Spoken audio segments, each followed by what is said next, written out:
Hello. Super excited to be here in Dublin. And I have a really exciting announcement around the unification of data warehousing and data lakes. But before I get to that, I want to talk a little bit about AI. OK, slides are jumping. So when we talk to our customers and people that are using Spark, what they tell us is they all want to be more and more data-driven. And what's top of mind for them is AI. They want to use more data, and they want to use that for predictive analytics. They want to predict things, they want to use machine learning, and they want to make better decisions. That's the main thing that they're focused on.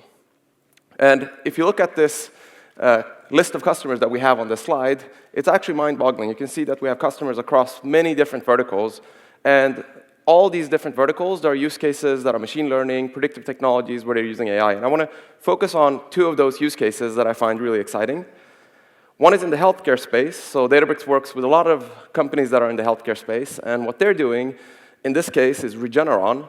They have 50,000 patients' electronic medical records. So these are records of patients and, if they visited a patient, if a patient visited a doctor, or if they had type 1 diabetes, they have all of that recorded there. They also have the same 50,000 patients' genetic records. So they have their genomes sequenced. And then run that through Databricks, and then figure out which genomes are responsible for which diseases. And they can then use that to make better drugs and fight diseases. So it's an exciting use case, and we see a lot of these. Another interesting use case is Riot Games. Riot Games is a gaming company. And what they're doing is they're actually, in real time, analyzing when people are playing games, and the dialogues that they're having. If it gets heated, they can then detect automatically, using machine learning, hate speech, and then censor that user or shut them off.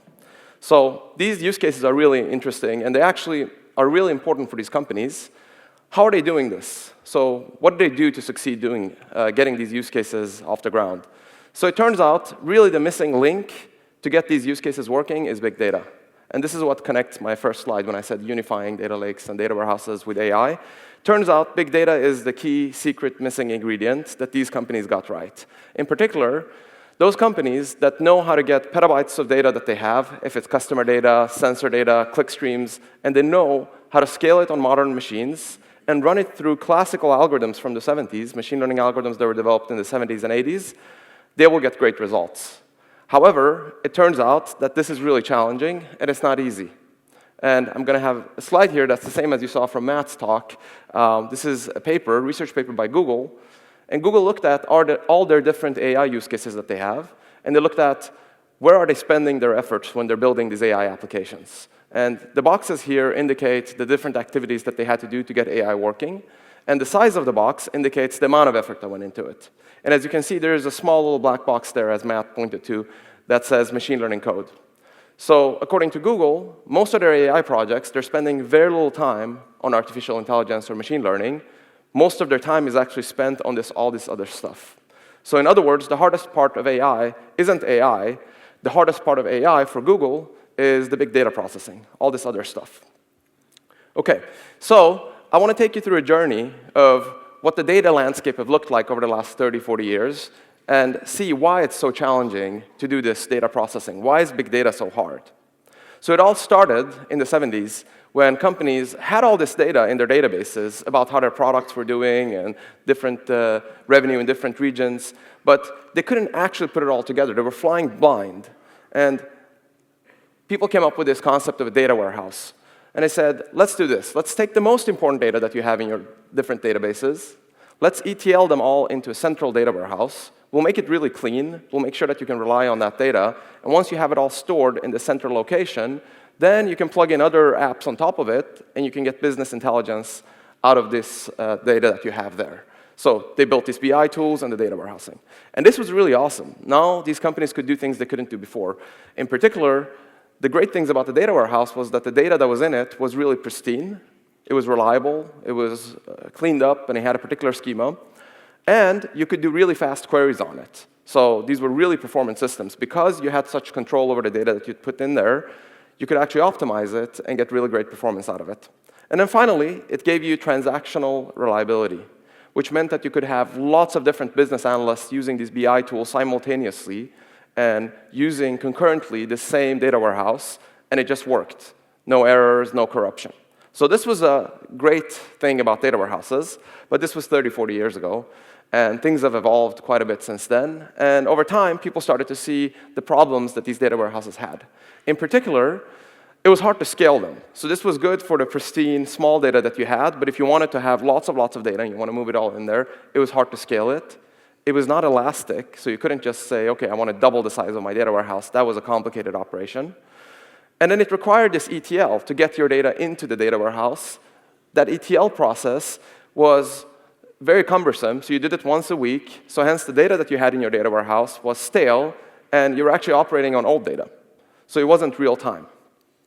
And then most importantly, as I said, what's on the top of mind of all these companies today is AI, machine learning. So here you had all your data inside of your data warehouse. It was all your customer data, all your product sales, everything you needed, but you couldn't ask the data warehouse to do predictions for you. You couldn't ask it, tell me what my revenue will be next quarter, or which of these customers are unhappy and I should reach out to them. The data warehouse simply couldn't do that. It just supported SQL, structured query language. And then finally, it was all based on closed formats. So once you had your data in the system, it was hard to kind of get it out. So you were locked into these data warehouses. So in short, it was not future-proof. It was missing predictions, real-time streaming, and it couldn't really scale. Okay? So what happened is about 10 years ago, the Hadoop vendors showed up, and they said, what you need is a Hadoop data lake. And what a Hadoop data lake will let you do is that you can now ETL all of your data. It's a scalable thing, so take all of your data and just dump it into this open data lake, and then you can do all kinds of use cases on top of it. Since these are open formats, you can get all the machine learning, all this stuff working. So all the problems that you had with your data warehouse will go away, and you get all these benefits now with the data lake, which is true. So now you got massive scale, so you could store petabytes of data in it. It was inexpensive. It was based on this open source Hadoop technology. And it was based on open formats like Parquet and ORC, so you could easily get your data and move it around. And it had the promise of AI, machine learning, and real-time streaming. So that was really great. People got really excited and started storing all their data in these data lakes. And over the last 10 years, they've been storing more and more of this data. And many enterprises we go talk to say, I have a petabyte now, or I have 5 petabytes of data in this. So now they've gone to the point where they actually want to deploy these applications, these aspirational AI applications, and they're running into a lot of trouble. So the problem now that you have with the data lakes is kind of the same things that were the advantages you had with the data warehouse. You kind of lost them. So in particular, since you just dumped all your data there, you lost this pristine data with the control and the schemas on it. And this data now is inconsistent. It might be dirty. It might not be throughout the petabyte of data set. You can't just rely that it's just going to work. So it's hard to build analytics on top of this data. Even basic analytics is hard, let alone advanced analytics. And finally, the performance is actually really bad because you've just dumped the data in there. It hasn't been optimized for your particular use case. So a lot of companies are seeing that once they start building the applications on top of the data lake, they don't get the performance that they were getting from the data warehouses earlier. So in short, you've got a messy data store with really poor performance. So that's what the data lake looks like. So what are enterprises doing today? Which one of these have they chosen? So I want to talk about the current state that we're seeing in enterprises over and over again. And in particular, I want to focus on one particular use case at the Fortune 100 company. It's an InfoSec use case. This is a company that takes all of the connections that are happening on their network between any 2 devices, and they're storing it in a Hadoop data lake. So this is billions of records a day that is coming in. And they want to detect intrusions, they want to have alerting, and they want to build their SIMs on top of this. So they stored it in the data lake, but it turned out that this data was actually messy, and it was hard to actually build these use cases on top of it. So what they ended up doing is they have the data lake with all these billions of records a day, and then they ETL all of this data, using Spark actually, over to multiple different enterprise data warehouses. So we see this picture over and over again. Companies that have multiple data lakes and lots of enterprise data warehouses, and they have to sort of ETL things and move things around between these. So now with these 3 enterprise data warehouses they have, they've built incident response, reporting, alerting on top of the data lake. But this architecture that they have has a lot of disadvantages.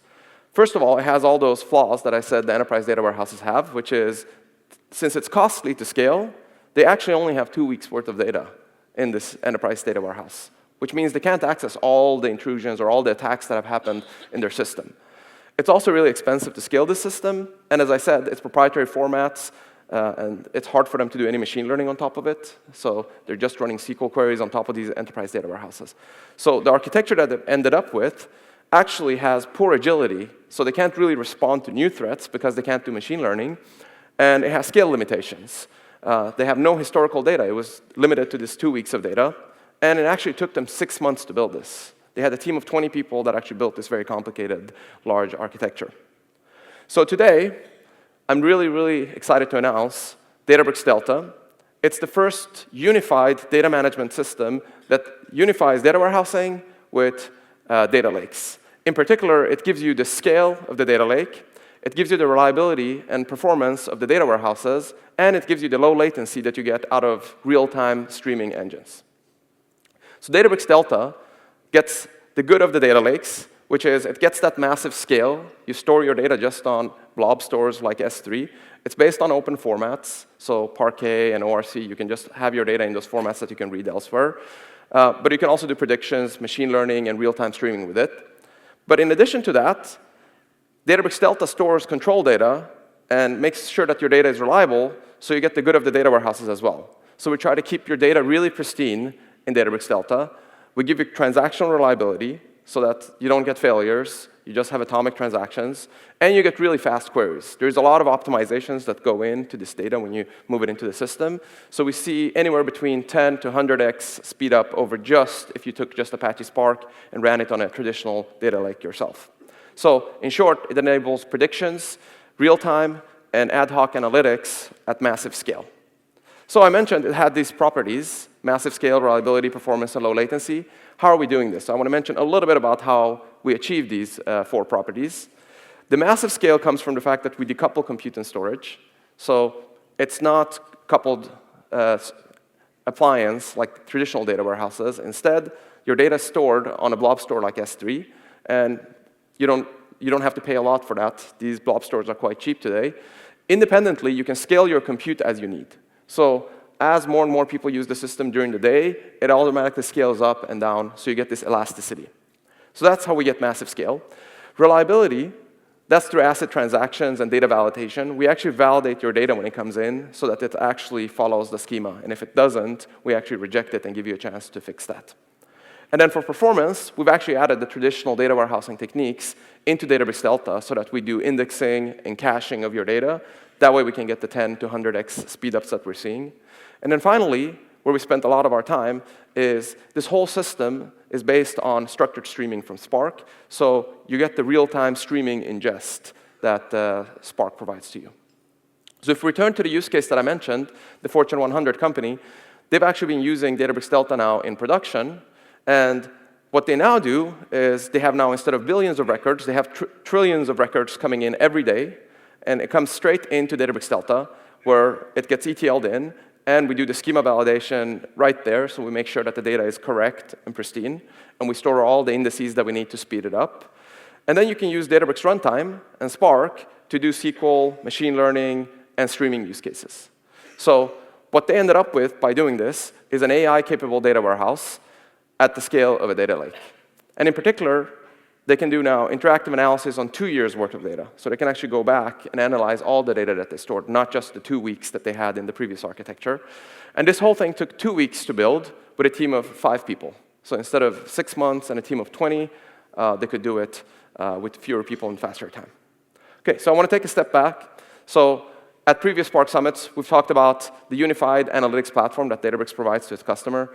And in particular, we focused a lot on the notebooks, the dashboards, the reporting that we had. We focused a lot on the collaboration to bridge the skills gap.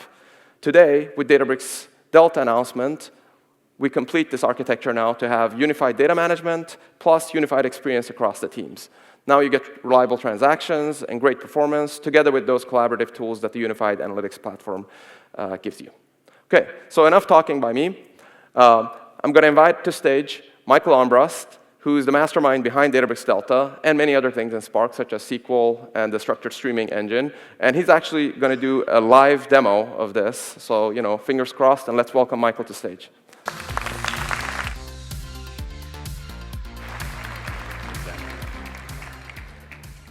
Thank you very much, Ali. I'm super excited to be here today to demonstrate just how much Databricks Delta can simplify a lot of the complexity that sneaks in when you try to build real-world production pipelines. However, before I want to get into that, I want to start by looking at what it looks like when you build a cutting-edge pipeline today using the state-of-the-art tools. So in particular, what I want to talk about is one use case that's really near and dear to my heart, the pipeline that I built at Databricks in the early days to understand how our users were using our cloud platform. So this architecture looks probably a lot like things that you guys have built at your companies. There's a bunch of events coming in from Kafka. In this case, it's logins to Databricks, clicks on features, Spark jobs running, things like that. I want to archive it into a data lake, and I want to be able to do streaming analytics so I can understand what's happening now in real time in production. And I also want to be able to run historical reports where I can look back and see what the trends are and how usage is changing over time. So let's see kind of what it looks like, how this system evolves. So, as Ali said, I've been working on structured streaming recently, so let's start with that part. So it's pretty easy with Spark to, we've got great Kafka bindings. You can read data from Kafka, you can parse out the JSON, and you can run a bunch of queries. You can get streaming visualizations and set up alerts and all those other kinds of things. So that's pretty easy. But what's next? So, now I also want to be able to answer queries historically. And this is really where streaming-only systems start to fall short. Kafka is really good at storing a day or a week of data, but if you want to store years of raw events, you're going to need to use something else. So I've heard of this thing called the Lambda architecture, so maybe we'll kind of duplicate the code, and we'll have two different pipelines here. This is a little bit of extra work, but Spark makes it easier because I can at least reuse the code from streaming and batch because it's the same APIs. So, OK, we've got the Lambda architecture, and now I've got stuff in a data warehouse. And now it's easy for me to do reporting with Spark, kind of the same data frames, data sets in SQL. So what's next? Messy data. It turns out there's tens of engineers across a bunch of different teams putting events into this Kafka stream. So some people decide to use a different date format, some people misspell event names, and so we need to have something to check and catch this when it happens in production. So we'll go and build some more Spark jobs that do validation. And it's kind of annoying. We got to check both the streaming version and the batch version again, but we can do it. And so now we've added manual validation. So the next question is mistakes and failures. That validation is great, but it's actually too late by the time it's gone off. That bad data has already been produced. It's in the data lake.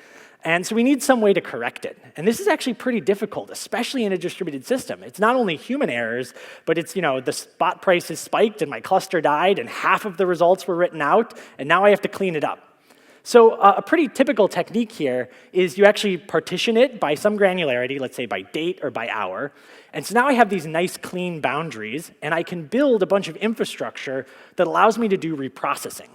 So I can kind of, if anything goes wrong, I can fix the mistake and then just go back and reprocess that whole day's worth of data. It's fairly coarse-grained, but I guess it works. So we've added reprocessing into this. And now my users come to me and they say, this is way too slow. So we kind of start looking at it, well, what's wrong here?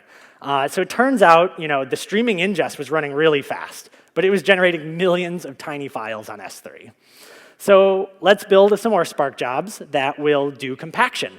So we're going to run these. They're going to take those tiny files and write out nice, giant, gigabyte-sized Parquet files, columnarly encoded, super fast to read. But then, oh man, that job happened to run while my reporting was running, and it crashed because now we got file not found exceptions. So we have to be really careful, and we have to schedule it so that we don't run compaction at the same time as reporting. And so now we've got compaction. OK, so this is a pretty complete pipeline. And the funny thing is, I've actually seen this exact same story play out hundreds of times. In fact, we built it at Databricks 4 different times. So let's see how it's different with Delta by going to a demo.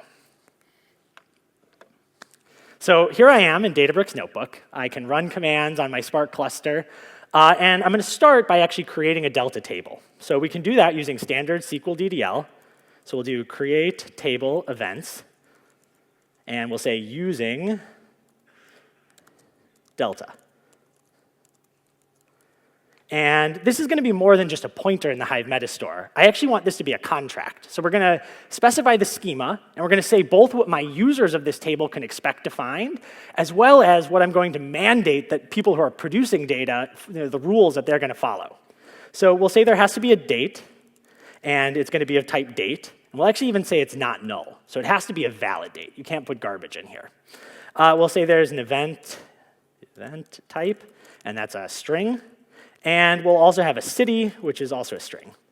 Cool. So we'll go ahead and run that command. It's going to go off in the background. It's going to initialize this table, creating kind of all of the transactionality and stuff that we need. So now that we've got the table, let's actually try loading some data into it. So let's start with that Kafka data. So we'll just do Spark read stream Kafka, and we'll tell it which topic to read from. So we'll read from the topic events. And so this will give us a data frame, and if we take a look at this, it's got kind of the standard Kafka schema. We've got a key and a value. We've got a whole bunch of metadata about exactly which broker this is coming from. Now, I happen to know that the value has JSON-encoded data that has all the stuff that we need.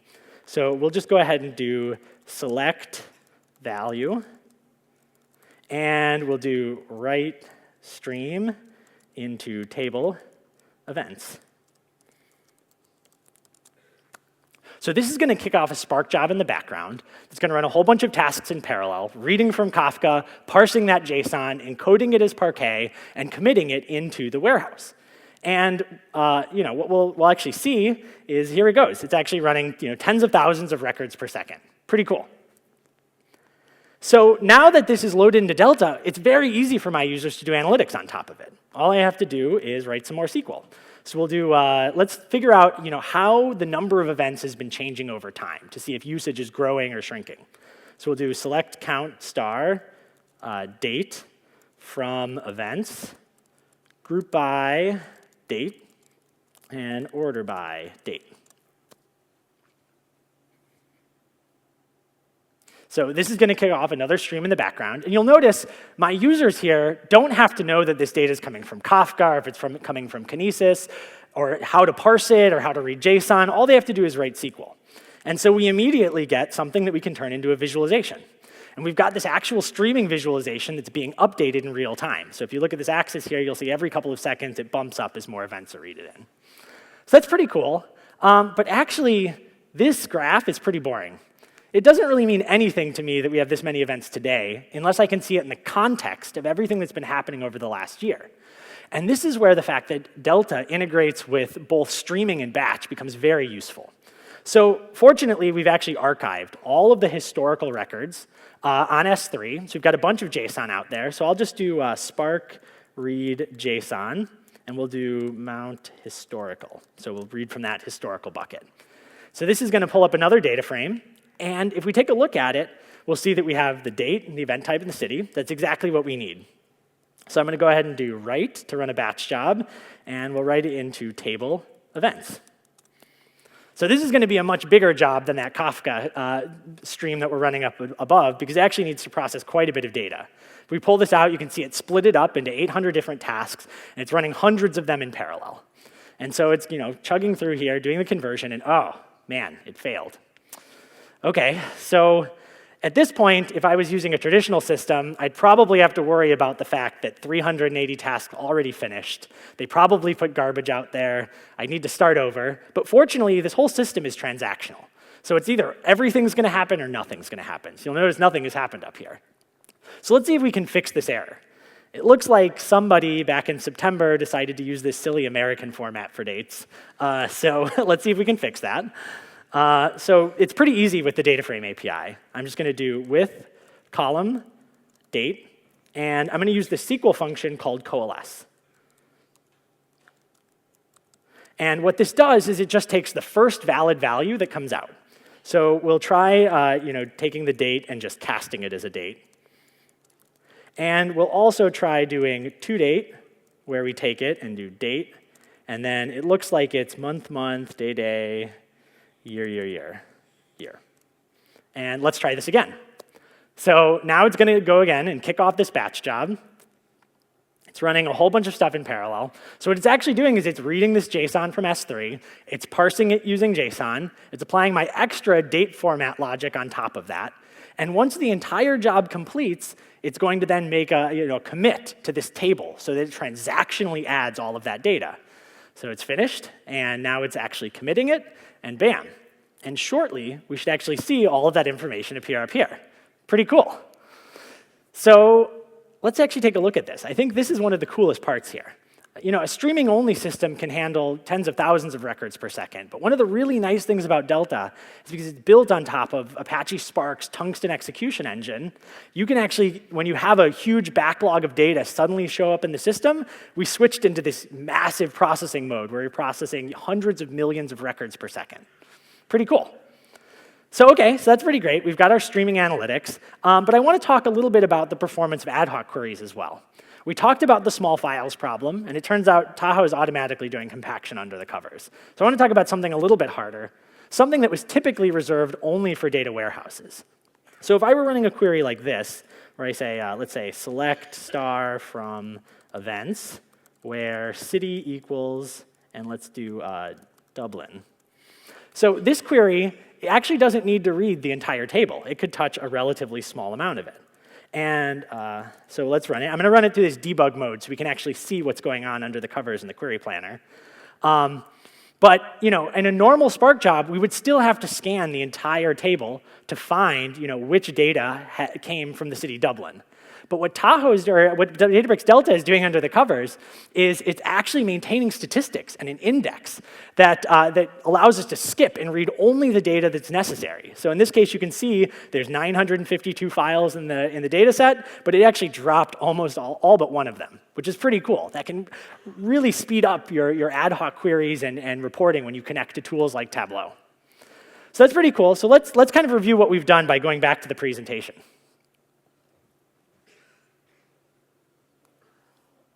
Anytime. Yeah. So we started off with this really complex pipeline where I had to manually handle unifying streaming and batch. I had to do manual validation. I had to worry about the logic and kind of the boundaries at which I was doing reprocessing. And I also had to handle compaction. Databricks Delta acts as this unified store where I can take data from a variety of sources, whether it's Kafka or a data lake or Kinesis or whatever. I can put it there, and then all of my users can read it kind of with the strong guarantees of a data warehouse. But really the nice thing here is we still maintain the scale of a data lake. We have transactions so we get reliability. We have indexes so we get performance. And it integrates deeply with Spark so we can do low latency streaming. So if you think this is pretty cool and you'd like to try it out, I'm really excited to announce that we're opening it up for private beta. You can find out more at databricks.com/delta. Thank you very much.